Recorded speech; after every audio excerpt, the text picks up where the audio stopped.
We're going to get started in about 5 minutes here. But if you just want to pop your name and where you're coming from in the chat, that'd be awesome.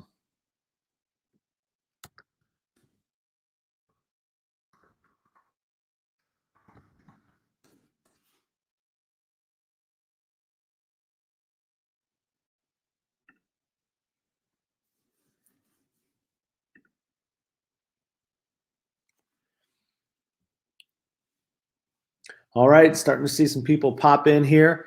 We are going to get started in about 5 minutes or so. Going to give some time for people to get logged on. I know the webinar is slated to start here in just about 5 minutes. So let people get on here, but would love to kind of just hear where you're from, where you're coming in from. You can see we've got lots of people in here already, 374 folks coming from all over, all kinds of countries, all over. So I am just crossing my fingers, hoping that this does not crash as more and more folks start to pop in here, and that we can just have a great, 45 minutes to an hour of just sharing what this looks like and being able to kind of share all kinds of resources as well towards the end here.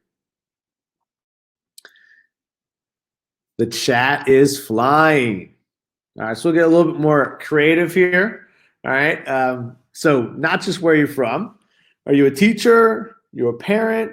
What do you teach, right? Are you a second grade teacher? You're a high school English teacher? You're a parent? What's your role? All that kind of stuff. Would love to hear it. Yes, this is being recorded.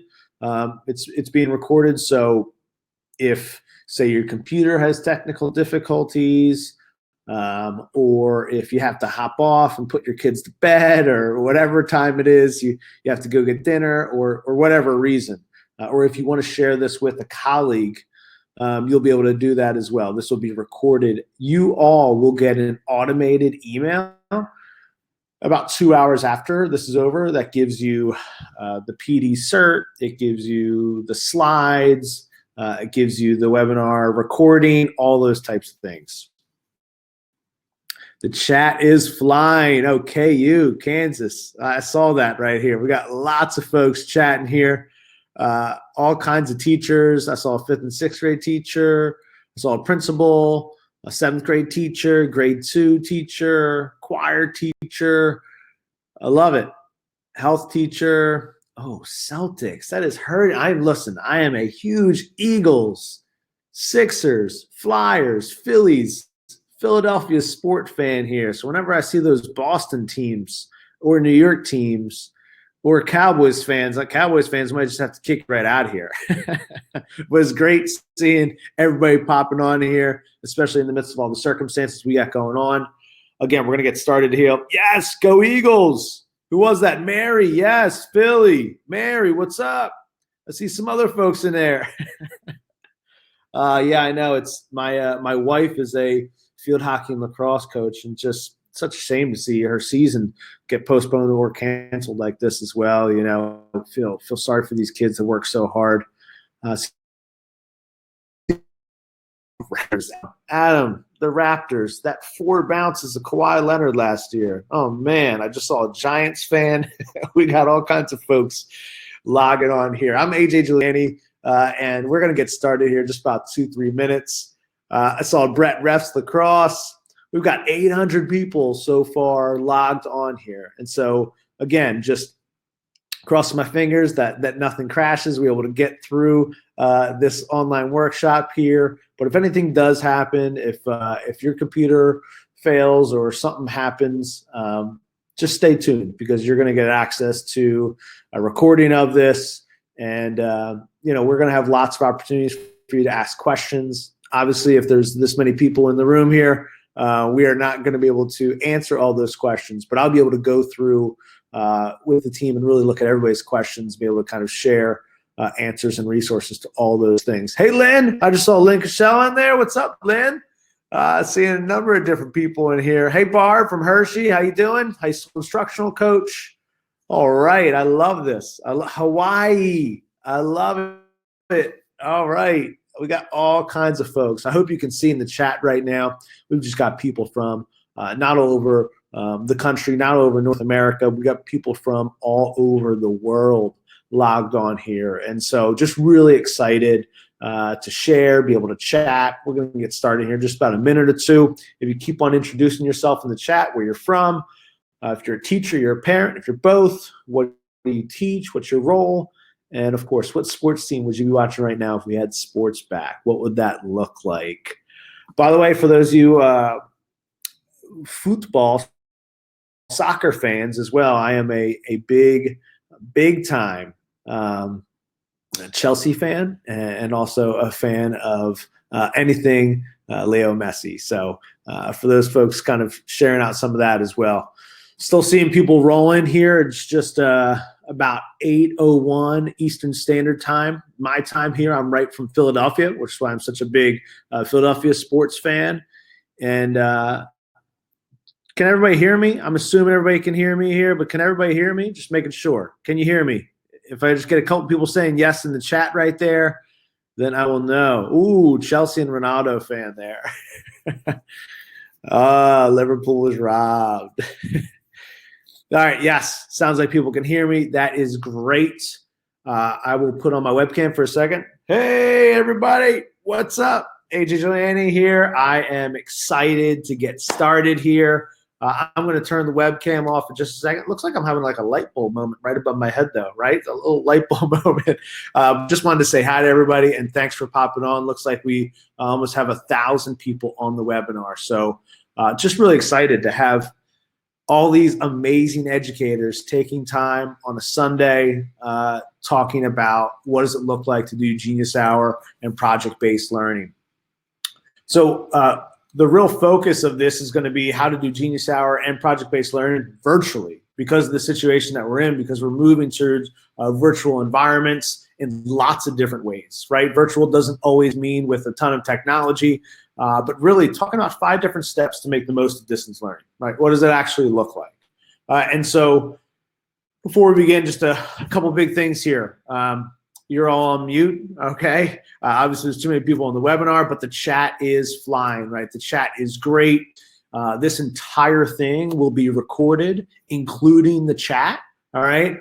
So we'll have the entire thing recorded for you to not only rewatch or watch if you get kicked off or something like that, but also be able to share with your colleagues, with your friends, all those different types of things. And so I'm really kind of going to go through this pretty quickly, and I can't wait to get to the end where I share out all kinds of resources. There's definitely no magic bullets, right? I think there's lots of different situations that we're all in, and in order for us to kind of come together, I think one of the best things we can do is share with each other and talk about what this looks like in all different types of situations. And so the situation we're in right now is really a focus on what does it look like to be, to do this kind of in virtual learning, right? It looks different with every situation, and you're going to get some awesome resources at the end. I saw this the other day, and I thought it just made so much sense in our current climate right now. I'm going to be sharing some different things that has worked for me as an educator, as a parent, as someone online, and there's so many people out there sharing great things. And I think sometimes if we feel like if we don't have something awesome to share, that we like kind of feel this like teacher guilt. Please don't feel that way. Do what you can do. Do what you can do. Keeping communication going with the students, keeping communication going with families, just supporting any way, shape, or form. That's what it's about to be a teacher right now. And so please feel just proud about what you're doing in this moment, right? And then I saw this from Ken Buck, and I loved it, right? It was like, no educators had any notice, and in 24 to 48 hours, were able to take everything they do in person and really put all their time and effort and made it happen. There's just been so many stories of educators around the globe that are doing amazing things for families and kids right now, and they just went ahead and did it. There was no training on it. There was no PD on it. There was nothing like that. There's just educators all over the place that are just doing amazing, amazing work for kids each and every day, despite the circumstances, despite dealing with it at their own households and their own families. And so if I could give you a virtual slow clap for all the teachers and educators out there, that's what I would do. And I want you to just feel that way about yourself, but also about each other, and make sure that you're lifting each other up. Make sure you're lifting each other up. So one of the cool things about this is that you will have free access to everything you see in this webinar. I am going to be sharing tons of project ideas, tons of resources, tons of step-by-step downloads and PowerPoints and things that you could use with your students. Everything you see in this webinar, you're going to get access to. You're going to have free access to it. Even the Next Lesson platform that I'll be sharing a lot of different stuff, you're going to have 4 weeks of free access to go and get anything you want on that site to use for you and your kids in your classroom and your household. And so everything you're going to see on here, free access. Every single thing. You're going to get an email with it, but I'll also give you a link at the end here that gives you access to it. So that means, right, the slides that I'm going through right now, you will get free access to. The PD cert, you will get access. The online platform, Next Lesson that I'm sharing about, you'll get 4 weeks free access. The resources, all those different types of things, you will have free access to. That is the goal here, that we can lift each other up and you will get free access to it. And that is going to be that's the reason I want you to share this with as many people as you can, and is the reason why we are recording this, right? So a couple things of like, why is AJ doing this? All right. So a little bit about me. If you don't know anything about me, I'm the author of multiple education books. There I am, looking my fanciest in a pre-quarantine world. Launch, Empower, I wrote with the amazing John Spencer, my co-author. I've written books about project-based learning, written books about Genius Hour. And so I also have a lot of teaching experience doing this type of learning as well, right? So I started off at Wissahickon School District, where I taught both in a one-to-one environment, middle school and high school, and then became a K-12 instructional coach. I then moved in the administration world at Upper Perk School District, where I was basically the coordinator for technology and instruction for the entire district. We were one of the first districts in the entire country recognized by the White House as an open education resource district. Our superintendent invited down there, doing all different types of online learning with our students. I then moved to being the director of tech and innovation and the director of learning innovation for Centennial School District. We did a number of virtual learning things. I got my entire master's in global and international education in a distance learning program at Drexel University, and I currently teach courses for the University of Pennsylvania Graduate School of Education, all online for the Penn Literacy Network. I spend a lot of time speaking with kids and educators in person, but a lot of the work that I've done has been about distance learning and online learning. And so that's some of the lessons and some of the things that I'm going to be sharing with you all tonight. Oh, and by the way, I've got 4 kids. So here are my 4 kids. 3 of them are in school right now. My oldest is in 5th grade, Kylie. My son Tucker is in 2nd grade, and my other son Mason is in kindergarten, and Kingsley, she'll be getting there soon. Yes, this was a pre-quarantine life picture here, and this was what life was like.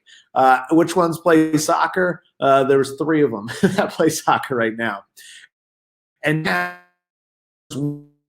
one learning from my wife and I are basically living our entire life around this idea that, hey, if we just mute the TV, if we just mute the Netflix and put subtitles on, now our kids are reading. And if you put it in a different language, now they're learning a different language. So this is kind of where we're at with learning in our house right now. Definitely, this is kind of the way I'm feeling as a dad. But one of the reasons I wanted to put on this workshop is because I really believe and buy into this quote by Tom Murray that every student in our schools is someone else's whole world. And so there are many of us that are struggling with, how can we make online learning, how can we make distance learning, how can we make this virtual learning that we're dealing with right now, how can we make it meaningful and relevant, right? And we're dealing with that with our own kids, and we're dealing with that with all those kids that we care about so much every single day that we're not able to see. So how can we do that, right? What does that look like? And so I think sometimes I want to bring it back to, like, this is what we're preparing kids for anyway, right? We want to prepare them to be able to work in a team, problem-solving skills, communication skills, online, offline, leadership, initiative. These are the things that we're looking to prepare kids for. And I remember the first time I saw this quote, that we're currently preparing students for jobs that don't yet exist, using technologies that haven't been invented in order to solve problems we don't even know are problems yet. And I was like, that's a big bunch of baloney. That's ridiculous. Of course, there's going to be teachers' jobs and doctors and lawyers and engineers in the future. And it's really interesting looking at that quote now, because we are currently, all of us as educators, doing a job that did not exist when we were in school. Teaching did not look like it did right now at all. And it was hard to prepare for that. We're using technologies that were not around when we were in school, and we're solving a problem that we did not know would impact all of us. And so this is specifically, right, what we are up against right now. It is a new environment, a new problem, a new world, and we're tasked with what does that look like as educators? How can we make that meaningful and relevant? The cool thing is, though, that whether you're in person or virtual, the principles of learning and engagement are still the same. And these principles of learning and engagement have been the same since Socrates, before that, right? If Aristotle wanted to have an engaged learning experience, it'd be social, human, language-based, meaning-centered. The key is, how can we take those four things that we know engages our learners, that we know empowers our learners, how can we do that in virtual environments? Because one thing doesn't change. How we learn starts with attention. And so whether or not you have kids in class right now that are in front of you and not paying attention, or you have kids in a virtual learning environment that aren't paying attention, this is how you learn, right? You have to pay attention in order to learn. And so when we talk about it, what does it look like to engage in a virtual environment, I focus on the levels of engagement developed by Phil Schlechte and the Center for Engagement, right? Basically saying that engagement is high attention and high commitment. We're not looking for compliance. We're not looking for ritual compliance. We're not looking for retreaters and rebellion. We're really trying to focus around engagement. And engagement lines up to how people learn. That high attention, high commitment, that's how people learn. The problem, and you've probably experienced this with most virtual learning, is that it's out of compliance. Most virtual learning has just kids following things because that's the process that they have to do, or they're not paying attention, not paying any type of commitment because they're just going through the process. I struggle with this, right? I struggle with this. And this was something that I think I really struggled with when I was making the shift to online learning. So how do we engage and empower learners virtually, right? Well, we have to provide meaning and value. We have to have them publish real work, have to give them attention in many forms, committed to the process. And it really looks like this. If we can provide some choice, then there's a level of ownership, and there's a level of empowerment and deeper learning. That's where Genius Hour comes in, with the choice and ownership. That's where project-based learning comes in, with the choice and ownership. And that's where the deeper learning comes in. But how do we do this without feeling like this guy? Because right now, I, as a dad with the 4 kids and as an educator, feel like this. And how can we do this? What is a process that we can do? And so I'm going to walk you through 5 steps right now. I'm going to walk you through 5 steps of what it looks like to do this. All right. Step 1 is really simple. Give students a reason for learning virtually. I want you to start with a problem, a challenge, or an inquiry.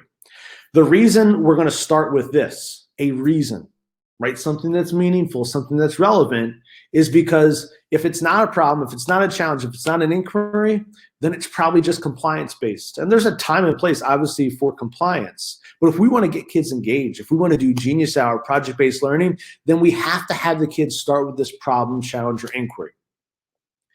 This is what step 1 is all about. It doesn't start with the standards. It starts with the reason. And I want to be very specific, because I know we've got people teaching pre-K and we got people all over, right? What does it look like? Quick aside, you know best. If you're teaching 8th grade gifted students, or you're teaching 2nd grade students, or you're teaching high school physics, this is going to look different with all of your kids. But this is how I'm going to show you, is I'm going to give you a broad framework which you can adjust, accommodate, modify, and change based on your students. You'll know best of how to do that. When you take this framework, you can then use it in any type of virtual environment. If your kids all have devices, if they don't have any devices, if they just have phones, if some houses do and some houses don't, you'll understand what that looks like to give them that step. So step number one is coming up with this reason for learning virtually. The reason could be a physical product, kids creating a physical product. The reason could be kids creating a digital product. All right. It could be an app, a game, something, a website, something online. It could be a natural phenomena. All right. It could be awareness of an issue, problem to solve, and empathy. Sometimes you can combine all three of those, right? It could be awareness of an issue, a problem to solve, and empathy. One of the things that my students did virtually is they did this project called Project Global Inform. They were very upset that the entire world knew what the Kardashians were doing, but had no idea of the human rights violations that were happening all over the world. And so they took that awareness of an issue, that problem that they wanted to solve, and they created multimedia awareness campaigns, walking through those levels of SAMR to actually do that. It also, to lead into Genius Hour, a reason for kids to learn could be their geeky interests. And what better thing to learn about when they're at home, when they're learning virtually, than something that they're really interested in. So here's how to start Genius Hour day one in a virtual environment. All right, here's what it looks like. Start with day one, and I'm going to give you day one exactly what it looks like. For grades K through 6, and then exactly what it looks like for grades 7 through 12. All right. So Genius Hour day one for grades K through 6, this is what it looks like, okay? I would start out with showing and having them watch the video Kane's Arcade. They can watch this on the phone. They can watch it from anywhere. Kane's Arcade basically has Kane walk through the whole Genius Hour process himself of kind of getting started, excited about building the arcade and using cardboard boxes. Then we have kids answer these questions. Do they like learning a specific subject in school? Did Kane like it? What do you like to learn about outside of school? What did Kane like learning? And what is the last thing you learned that no one told you to learn? What about Kane? Generating ideas of what they're interested in connection to watching that video. Then have them watch another video, Audrey's Rube Goldberg Monster Trap. All these videos are linked for you. You have access to all of them here. In here, Audrey builds this Rube Goldberg machine. And so the kids can start to identify, what did Audrey know? What did Audrey want to know in the Rube Goldberg project? And then what did Audrey learn? Now it's time for them to start their Genius Hour project. They need to have a purpose, a passion, and time to learn and create. And going through that initial watching those 2 videos gets them excited about this process. They need to identify what they already know about their topic that they want to cover, what they want to know, and what they have learned. That'll come later on down the road, but this is how they start. And on day one, we're going to start with the Passion Madness Bracket Challenge. We're missing March Madness here, and I'm somebody that really loves March Madness, but this is what the kids can do. And please, they don't have to do all 64. You could do an Elite 8 or you could do a Final 4, but you want them to share different things that they're passionate about, that they're interested in, and then have them battle against each other and see which one comes out on top, because they ultimately want to choose a project of something that they're really interested in to do in the Genius Hour process. If you're doing this with kids grades 7 through 12, it looks a little bit different. I would have them watch the Puzzle of Motivation TED Talk by Dan Pink. Get them started learning about the science of motivation and why intrinsic motivation outperforms extrinsic motivation. Have them ask them some questions. Are they motivated in school to learn? Are they motivated to learn in their personal life? When's the last time they have them dive into a Malcolm Gladwell 10,000 hour rule video. As they start watching that video, they answer the questions. What's this connection, right, between Google's policy and Dan Pink's motivation video? What's the connection between Malcolm Gladwell's hour and Google's 20% policy? This gets them into the idea of coming up with their own Genius Hour, using 20% of their time to come up with a passion, a purpose, and what they're actually going to create. Same thing with the higher level kids, basic KWL. What do they know about the topic? What do they want to know? And eventually, what have they learned? And same thing here, you want them to break down the Passion Madness Bracket Challenge so they can see, right? We want to really see what that looks like here. The beginning part of this, the step one, is giving them a reason, something to get them excited about the learning process. Step two is now focusing on what students are going to learn virtually. All right, so now what knowledge and skills will they acquire and master? Well, if we're doing Genius Hour, this is what the process looks like. They're given time in class, this is now at home, to create their own learning path. They have to use this time to make and create something, right? They have to put that learning into action, and they have to actually pitch that idea to the rest of the class. They're going to have some tools and resources at the end of where they can make that pitch, including a free flip grid that you can see. Kids can kind of share what they've made and what they've learned. Then they got to learn. Now spend time learning, researching, and documenting. And this is not just Googling things. This is talking to real people. This is chatting with adults around you. This is making phone calls, video chats, emails, all those types of things, trying to learn from experts about what they're interested in. Then they start sharing, right? They can write, they can blog, they can video, they can comment. If you have a learning management system at your school, they could use that. They could use things like Seesaw. They could use things, anything that you've created in-house that you're already using, a site that you're already using to share their own experience. And then they start building their project into reality. The process moves them into now practicing and eventually giving an online presentation, videoing what they've learned and what they've created and sharing it with the rest of the students in class. They're not going to have to do that live, but they could create a video to share it for you to put on your online learning hub for them to see. That's the basic process.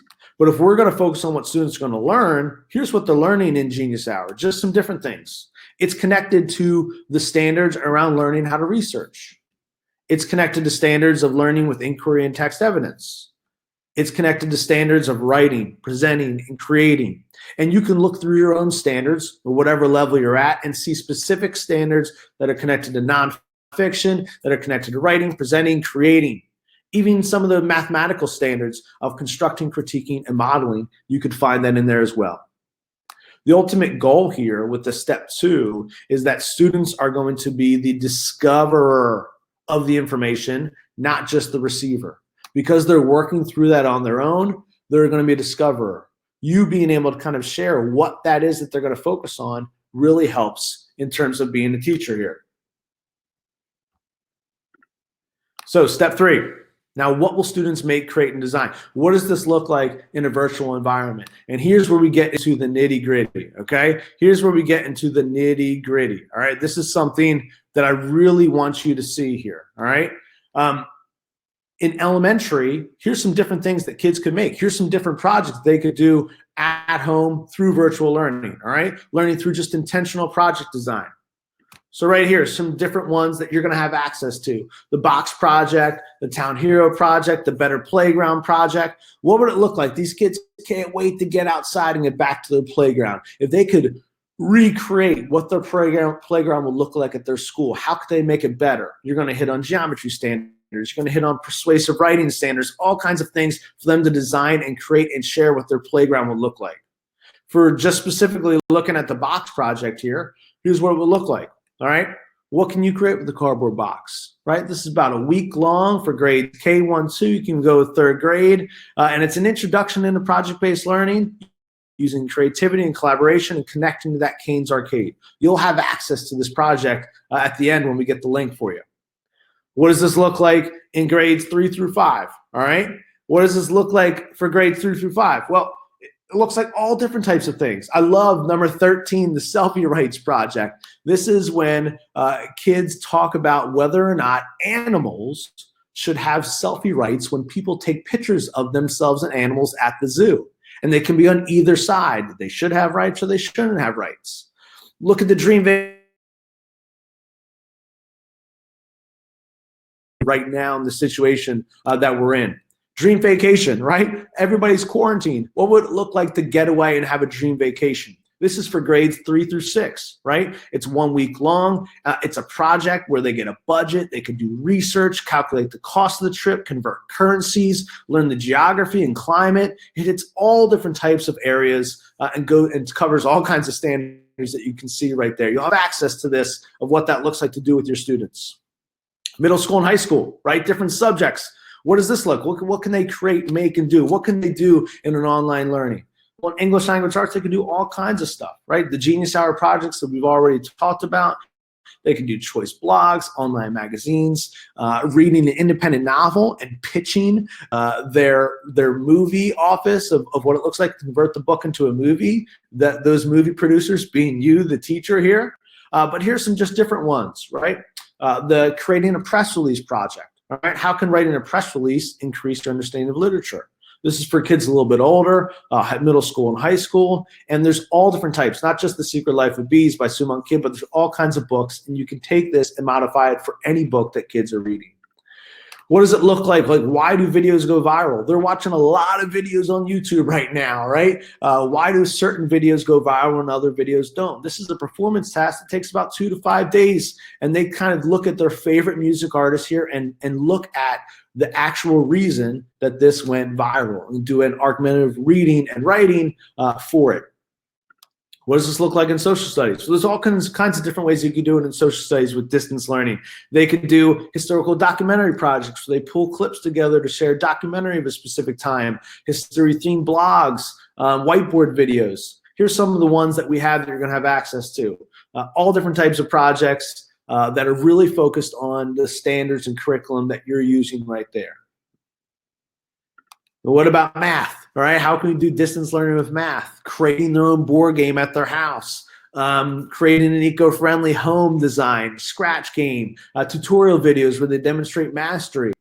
How about this one? They can Spotify a song. They can learn about fractions and divisions. Fraction and division, doing this performance task. For about grades 4, 5, 6, you could do this here. They use real data on the Spotify plays of their favorite artists and practice multiplying fractions, multi-digit division. My daughter loves this. She's in 5th grade right here because she can choose the different artists that she likes. What does it look like to play the financial literacy project? What an impactful way to do with middle school and high school students right now of getting them to play this game of life, this financial literacy project, and using math to go through that process. What about science? There's lots of different. They could do Mythbuster projects at home, mock clinical trials, inquiry labs at home. Here's some just different ways for science, right? The Take Action project here, the Cell and Element project, right? The Ebola, the virus, what does that look like? Having kids really look at what that looks like here, right? So just, you're gonna have all this access to these type of projects to do with kids. If you're in a different subject area, here's some different things that you could do, right? In health, designing your own sport, creating a fitness campaign. In art class art magazine, right? Music video projects in music, foreign language, tutorial partnerships, scratch projects, all kinds of ideas that you can do, right? The goal is what can kids create, make, and do for step 3. Step 4 is this. How can you scaffold and structure the virtual learning experience, right?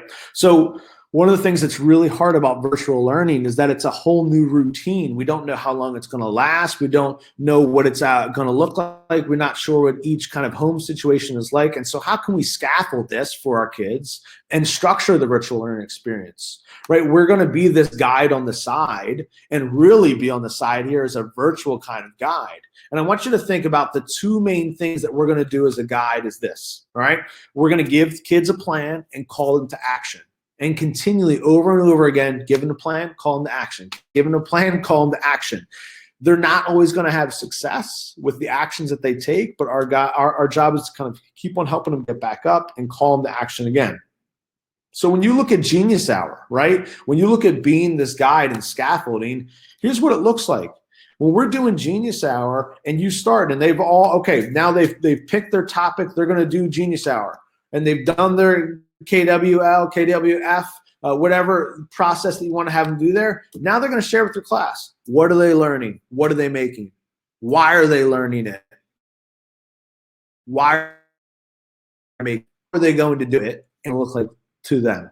At the end of this Genius Hour project, what's success going to look like? And they are sharing that with their class and with you of basically saying, hey, this is what I'm working at home. This is what I'm doing my virtual learning. Here's what success is going to look like to me, and sharing that out.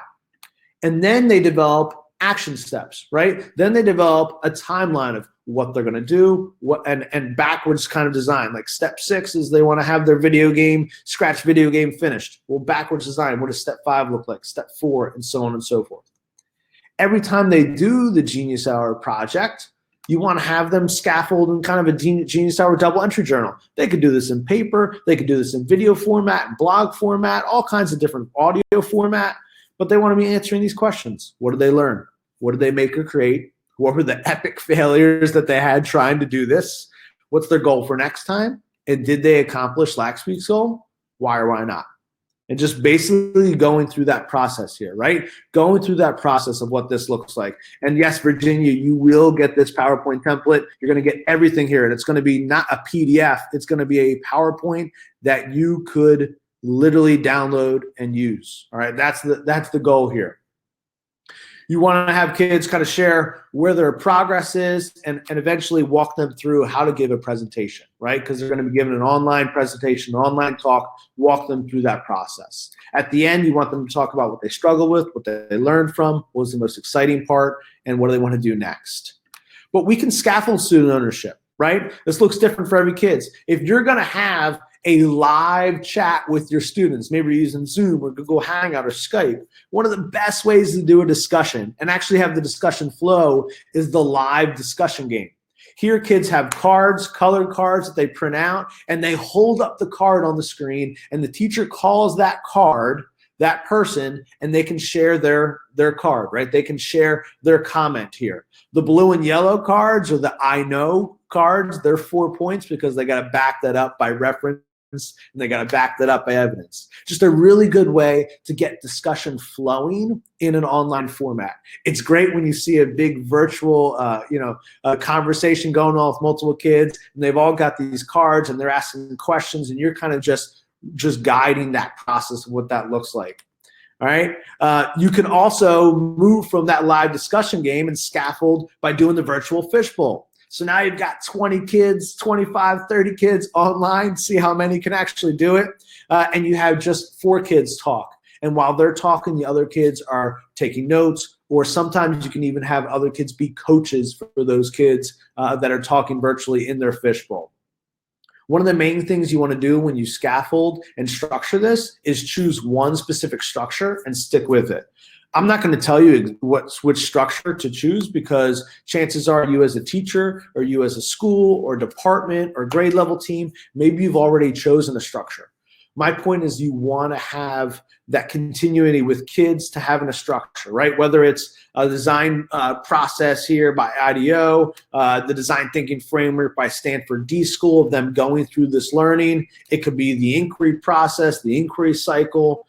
John Spencer and I developed the launch cycle, which is the design thinking process for K through 12 students.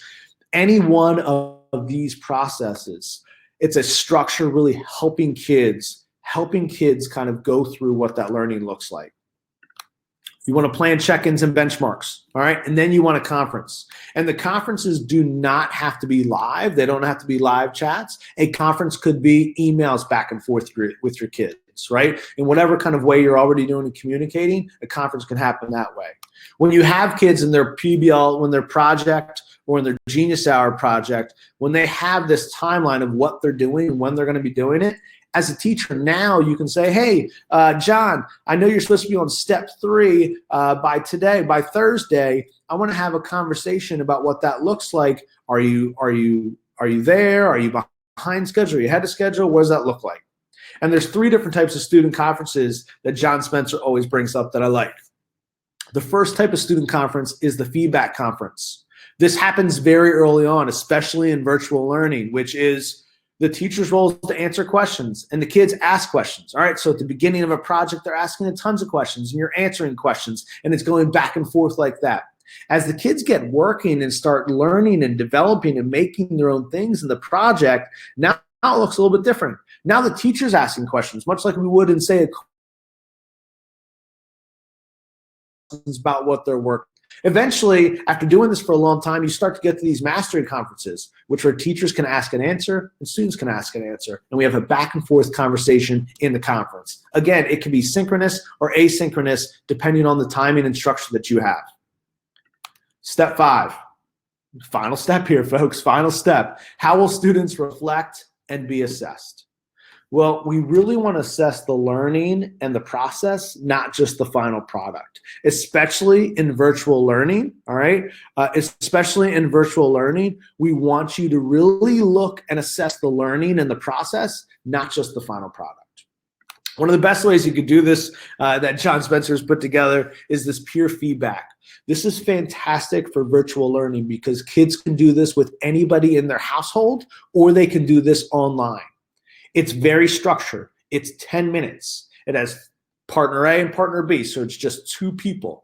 Parents love doing this peer feedback with their kids. And when kids switch this around and then start to ask questions about their parents' work and what they're working on, parents, I can't tell you how many emails we got from adults saying, I've never had a conversation with my kid about what I actually do at my job or what I'm actually doing in life at work and those different types of things. And this peer feedback gave a 10-minute conversation that I just want to do it every single day because we had such a good back and forth conversation. So being very specific about what each partner is doing and then flipping it around. So 20 minutes in total here in terms of the feedback. The GRIT rubric. All right, I have linked on the resources that you're going to have here, the K through 12 version. All right, the K through 8 version, college is replaced by Future Ready. But the GRIT rubric is a rubric that assesses the process of learning, not the final product. G stands for guts, R for resilience, I for integrity, T for tenacity. Using this as a self-assessment of how kids are doing in the learning process, how they're doing in the virtual process. What does that look like? It's just a great way for them to self-assess and for us all to keep tabs on how well they're going through this process. And then there's all different types of rubrics that you're going to access to. Checklist rubrics, right, that you're going to get access to. Measurement types of rubrics that you're going to access to. Specific standard-based rubrics that you're going to get access to. You're going to have access to all of these. And these are the different ways that you can do this project-based learning and Genius Hour type of learning and assess the process and learning as it's going. So a couple of the big questions, right? You probably have a couple different questions here, but I think one of the big questions that people have all the time are, well, what about lack of online access, right? It's great if we could do this if all of my kids have a device at home and they all can do this. And so I think there's a couple different ways that you can set this up. When you look at how you define this type of learning, you have some different options here, right? So for Genius Hour, it's one unit. It's the time is in a modified schedule, right? It doesn't have to be a fixed daily schedule. It's in a modified schedule. The role of the online components, where you're transforming traditional instruction because you're giving students ownership of what they're learning. The teacher role is still supporting the instruction, right? It doesn't mean that there's no teacher involvement. You're still supporting the instruction. You're just doing so from a virtual landing spot as check-ins and conferencing with kids. The student role is independent learning, right? Depending on the age, it may shift more toward teacher-guided learning, right? Or maybe some adult support. And then the student support. School and home mentoring support. That's the big thing here. And the student-teacher ratio, that's kind of the help desk model of coming up for help, asking those questions for feedback when they have a chance to do that. If you're doing PBL with technology, you can either do a unit or a whole course. You could have a fixed daily schedule or a modified schedule, but this is enhancing traditional instruction. The teacher will lead instruction sometimes with this project-based learning, getting kids started, getting them moving, and often they'll just support the instruction. It can be teacher-driven learning or guided, and the same thing. Since it's virtual, the school and home mentoring support. But if there's no technology, right, then you're sending stuff home, you're having kids do copy work, there's stuff that they're writing down, they're using paper, that's fine. It could be the teacher leading instruction or no teacher involvement once you've sent it home and they're doing the work. You could run the gamut of the different types of teacher-driven learning or independent learning without the technology, depending on how they're getting the work, how you're already have a process for getting some of those handouts or different types of things home. And every single thing that we're going through tonight, you also have the ability to handout and home. So if they have lack of online access, here's some key things. Use platforms that are mobile friendly, all right? Specifically mobile friendly, all right? I think that you want to make sure that kids are allowed to do work on paper, that there's less print options and more copy down options, and you want to give choices on how to do work. I just had a question from somebody in the chat. I think it was Mary Jane that just kind of spoke to me here. And she said, well, how do we, if every teacher's doing something like this, like what does that look like? And I think the focus here is that less is more. If you can do a project and find a project that works really well for your area, you could do that. If everybody's doing Genius Hour, say you're at the high school level and you have 6 different classes and they're all doing Genius Hour, if you focus that Genius Hour on something within your subject area, within what you're kind of teaching, within the content area, then I think you could do it. But if not, then I think there'll be some combination of what that looks like. Another burning question, what about time constraints? All right, what about time constraints? So a couple things, rethink due dates. All right, we don't know what's happening at home. We don't know what's happening with loved ones, with family, with friends.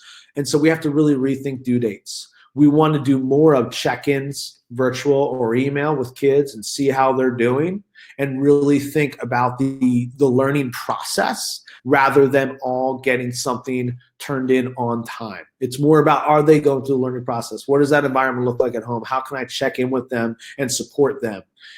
Same thing. It's hard to do synchronous learning right now. It's very hard in a virtual learning environment. I remember when I was trying to do that in Drexel University with everybody that had a device, and it was difficult. So we do more of asynchronous comments on different types of things, those different types of ways to do it. And you'll see some of the resources here. What about the curriculum map and standards? This is a big one, right? We're still teaching in schools that have curriculum maps and standards and scope and sequences, right? What does that look like? And so specifically, you want to connect, if you're doing Genius Hour, to nonfiction, research, presenting type of standards. You want to choose projects that align with your curriculum. Show you exactly how to do that in the next lesson. And it's really good to do a pre and post assessment to show growth. Just something short to show what kids knew about your specific curriculum, your standards that you want to cover pre-project, and then what they know post project as well. Just a great way to really dial down what that looks like. And so now the real burning question is, where do I find these resources and tools to use? What does it actually look like? And I think a lot of times as teachers, I myself, this is my biggest problem, is that I wanted to be Chef AJ. I wanted to create everything from scratch. I wanted to make every project that I did with my students my own, that nobody else in the entire world has done. It was just me creating this. And it's so funny because I think about, it's really hard to be a chef. And to be a chef, you have to be a by-the-book cook, following recipes, and then start to cook with your unique style, then start to cook with innovations before you can be a chef. And it's the same thing here when we're going with teaching, right? Sometimes when we're first starting off teaching, we got to follow those lessons, go through it. Then we start having our unique teaching style. Then we start to cook with innovations. Boom, all of a sudden we're in virtual learning. Don't feel like you got to go full chef. You want to start with something, right? You don't have to start from scratch. And so this is why I've partnered with Next Lesson to provide PBL experiences that are standards driven, that include voice and choice, that are authentic audience, built for virtual, and also customizable. All right. So here's how you're going to get it. I want you to go to ajjuliani.com/virtual. All right. ajjuliani.com/virtual. You're going to have all kinds of resources there, folks. All right. All kinds of resources there. Here's some of the different types of things that you're going to have. All right. You're going to have 4-week free access to Next Lesson. There's over 1,000+ activities. All the ones that I shared on right here are on Next Lesson. You got all kinds of things. You'll have the slides here. You'll have the Inspired Genius Hour journal to do Genius Hour virtually with your students. You will have rubrics and assessment resources. You'll have design sprints, PBL units, and all kinds of things that you're going to have access to when you go to ajjuliani.com/virtual. All right. One of the main things that I want you to do when you go to this page is sign up for the specific 4-week trial to Next Lesson, and just use as much stuff as you want as possible. All right. You're going to see on that page, right? So that it'll look like this. If you go to ajjuliani.com /virtual, and be patient if it's not working right now, because there's probably a lot of people trying to go to the website, but I promise it does work. All right. Just take a minute and go there, or try to go on your phone here. I'm trying to go on my phone right here and just making sure that it works. But probably a lot of people are trying to hit it all at once because we've got a number of people on here. So I pulled it up on my computer right now, and it is downtime. on my phone, it is downtime. So hopefully it gets back up there in a moment. Yes, there's many people accessing it, but it's going to look like this. I promise. Once you go to it, once everybody's not trying to go to it at once, we can't get all in. It has a free 1-month trial, and then what you're also going to see is this. All right, so I have additional free resources. You have 50 free projects and activities, all these K through 4 STEM and design challenges, Global Day of Design projects, the Grit Rubric, the Genius Hour Journal, all that kind of stuff there. I will just switch over because I want to show you what it's going to look like. See if I can get there. I couldn't get there on my phone, and now I can't get there on my web browser because it is definitely capacity problems here. We're all trying to access it at the same time. Hey, that's the first time it's ever happened to me, but I'll be sending out an email so you guys get access to it as well. Please dive into those resources. I'm going to put them in the chat right here. All right, I'm going to put them in the chat to the resources. So if you can't get to the website, you can at least get to them in the chat. So hold on a second right here. Let me send some of those resources your way. I'm pulling them up. I'm going to copy and paste them in here, so you at least could get them on the chat right here. Pull them up.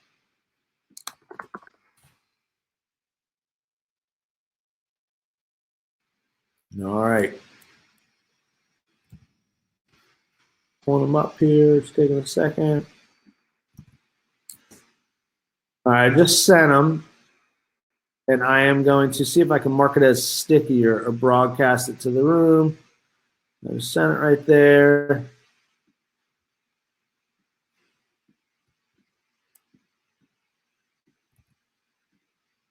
All right, I set up right there, so you should have access to it.